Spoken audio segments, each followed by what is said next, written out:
Mtaja Mheshimiwa Saleh Mbwana Mhando, ajiandae Mheshimiwa Deodatus Philip Mwanyika, ajiandae Mheshimiwa Esther Amos Bulaya. Mheshimiwa Mwenyekiti, naomba nami nichukue fursa hii kumshukuru sana Mwenyezi Mungu kupata nafasi ya kuchangia hotuba ya Wizara ya Kilimo kwa siku ya leo.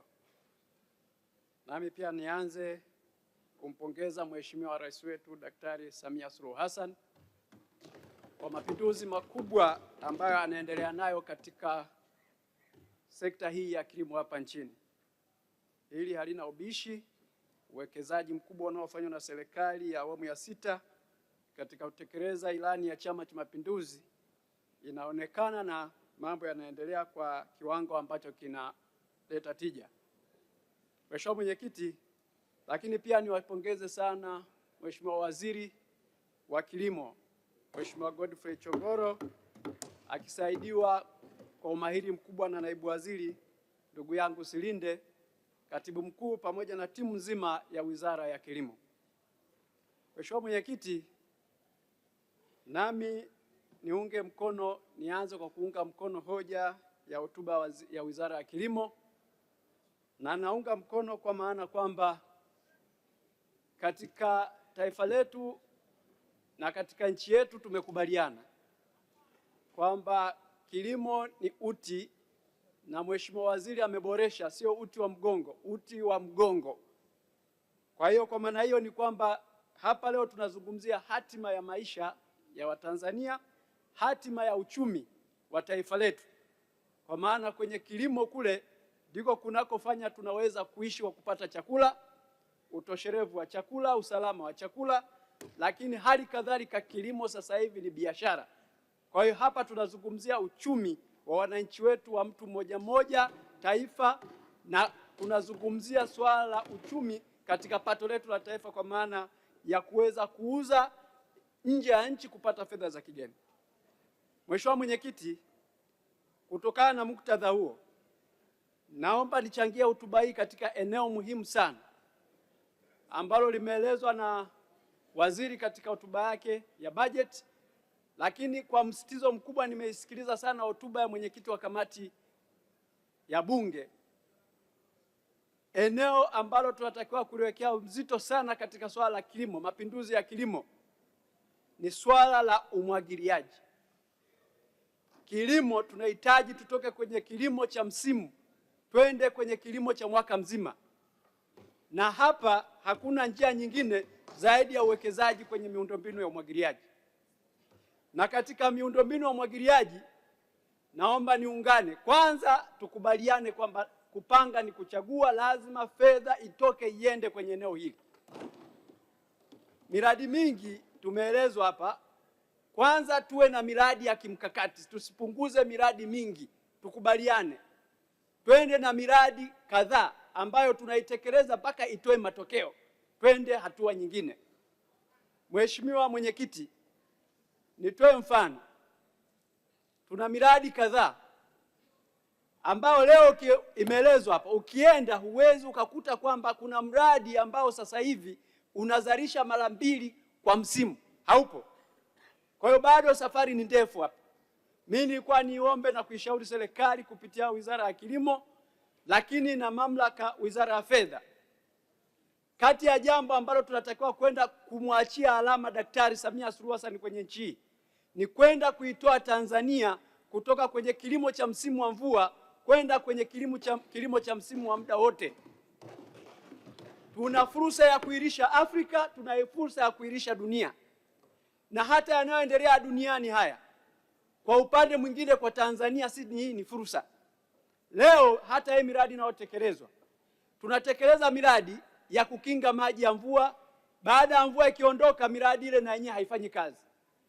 Mheshimiwa Mwenyekiti, nilikuwa na shauri tuchague miradi. Kuna mabonde ambayo unajua kabisa, ukisema Usangu, ukisema kule Mwankuru Katavi, ukisema kule wapi Morogoro, una uhakika kwamba tukitengeneza miradi Kilindi kule Tamota, miradi ambayo ukaweka miundombinu ya mabwawa, maji yakatengenezwa miundombinu ya umwagiliaji, tukazalisha kipindi cha mvua na kipindi cha kiangazi. Haya ndio maana halisi ya miradi ya umwagiliaji.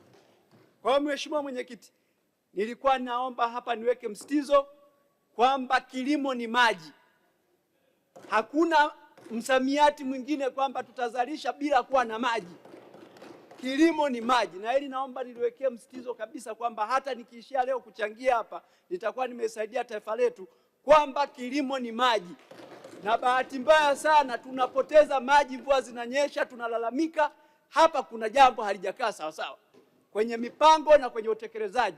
Twende tukatumia hii baraka ya Mwenyezi Mungu kutupa mvua kwa ajili ya faida ya uzalishaji wa mara 2 mara 3 kwa msimu.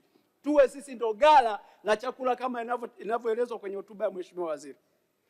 Mheshimiwa Mwenyekiti, eneo lingine ambalo nilitaka kulichangia leo ni swala zima la zana za kilimo. Eneo la zana za kilimo nalo hili ni eneo muhimu sana katika kuleta mapinduzi ya kilimo hapa nchini. Na nipongeze sana jitihada za serikali ya awamu ya 6 chini ya Daktari Samia Suluhu Hassan na wizara husika ya kilimo. Na mimi ni katika hili nilikuwa niombe sana jimbo la Kilindi, wilaya ya Kilindi, lile ndio eneo la uzalishaji kwenye ukanda wa kaskazini likiungana na wenzake wa Kiteto. Nilikuwa niombe sana katika ule mpango wa kusambaza matrekta pawatila, naomba maeneo haya yapewe kipaumbele kwa sababu ndio yanaolisha ukanda mzima wa kaskazini na nchi jirani ya Kenya na maeneo mengine.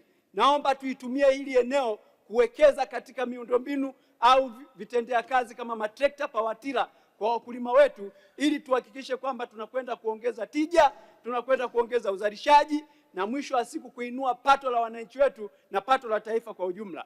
Kwa hiyo naomba nitoe rai na nitoe ushauri kwamba pia katika eneo hili tuende kwa maeneo, tuangalie vipaumbele vya maeneo. Na ndugu zangu wabunge, naomba tukubaliane, tukiamua kwenda kwa utaratibu wa kwamba kivi vitu tunatapanya, peleka huku kimoja, peleka huku viwili, havitoi matokeo, hatupati tija. Naomba tukubaliane, tunaposema tunapeleka hapa, tupeleke kitu kilete matokeo, na yale matokeo atoe tija, tuhamie sehemu nyingine, tutafika kwenye maeneo yote, lakini kwa kwenda kwa utaratibu. Mheshimiwa Mwenyekiti, eneo lingine ni swala la masoko.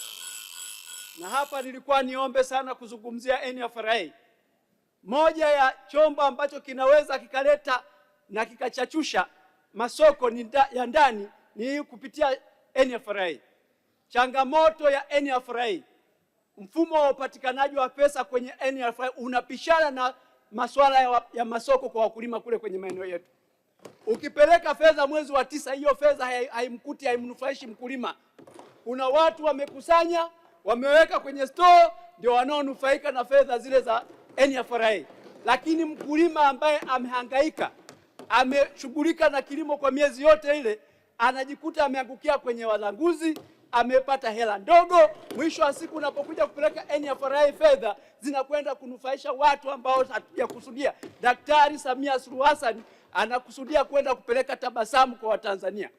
Mfumo wa upatikanaji wa fedha za NFRA utizamwe, ikibidi apewe fedha mwezi wa 2, wa 3, tayari kwa maandalizi. Mavuno yanaanza mwezi wa 5, wa 6, wao wameshajipanga, na wahakikishe kwamba ule utaratibu tuliouweka wa kupeleka mifumo ya ukaushaji mazao tukawasaidia wakulima, ili tuweze kuiwezesha NFRA inunue mazao ambayo yamekaushwa vizuri, yanahifadhika, na pia kuweza kuwapa wananchi soko la uhakika, na pia kuleta ushindani kwa wanunuzi binafsi kwa kipindi husika. Mheshimiwa Mwenyekiti, baada ya kuchangia hayo, naomba kuunga mkono hoja na kushukuru sana kwa kunipa nafasi. Nakushukuru Mheshimiwa kwa mchango wako.